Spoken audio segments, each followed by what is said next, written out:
अरे करण भाई माफ कर दीजिए भाई साहब, सिर्फ चुम्मा चाटी है और समुंदर पे समुंदर पे समुंदर पे समुंदर पे। Shakun Batra's Gehraiyaan released on 11th of February 2022.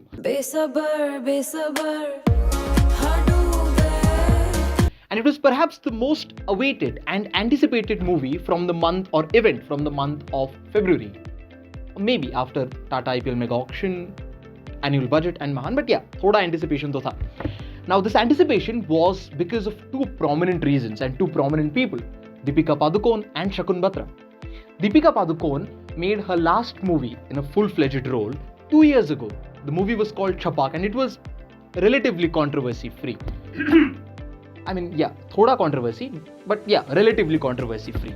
And Shakun Batra, he made his last film in the year 2016 with Fawad Khan. You guys remember Fawad Khan?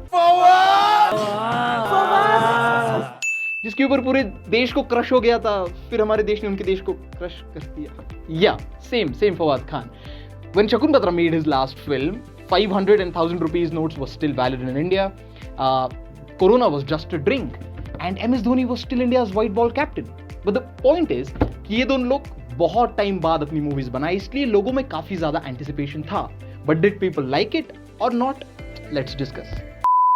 Now, people's opinion on this movie is severely divided. Many people liked it, and for right reasons as well. They liked because the effect of childhood trauma was seen on adults.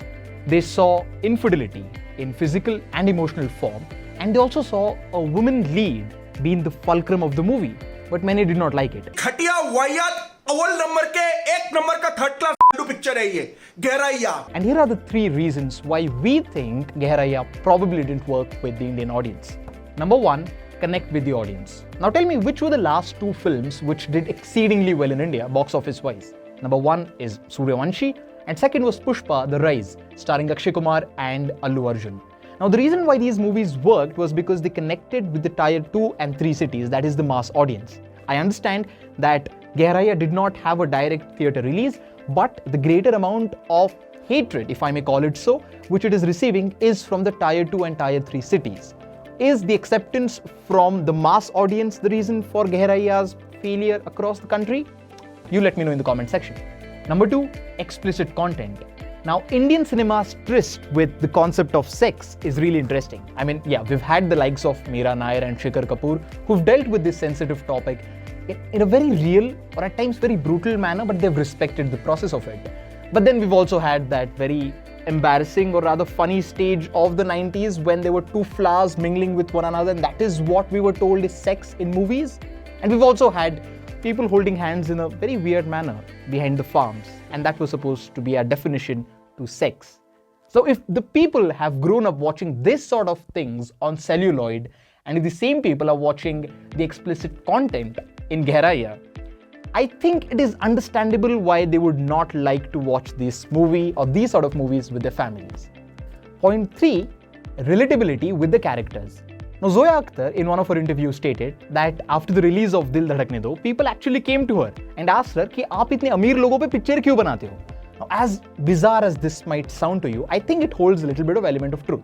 Because the people, the mass audience which I referred to before, the people who make a movie a blockbuster from a super hit want to hear dialogues like "मैं झुकेगा नहीं साला" and not a couple fighting with one another in some farmhouse at Alibag with their girlfriends. I mean, I can't do that because I don't have one, neither a beard, so yeah. Anyways, so people's relatability with the character is of extreme importance. It's not like movies in mainstream Indian cinema have not been made on infidelity. We've had the likes of Kabhi Alvida Na Kehna, we've also had the likes of Bajirao Mastani. But the characters were more relatable, emotionally and intellectually too, I guess. Somehow that connect did not fit with Gehraiyan. All said and done, what I think is the most important part out of this debate is that we're at least having a respectful conversation about a movie. I mean, see, you may like it or not like it, but the fact is that we should be able to sit on the same table, sip a cup of coffee and be able to talk about it. A movie is just like an art, you know, you like it, you don't. It's like painting, you like it, you don't. It's like Rohit Sharma. नहीं, वो तो सभी को पसंद है. क्या रे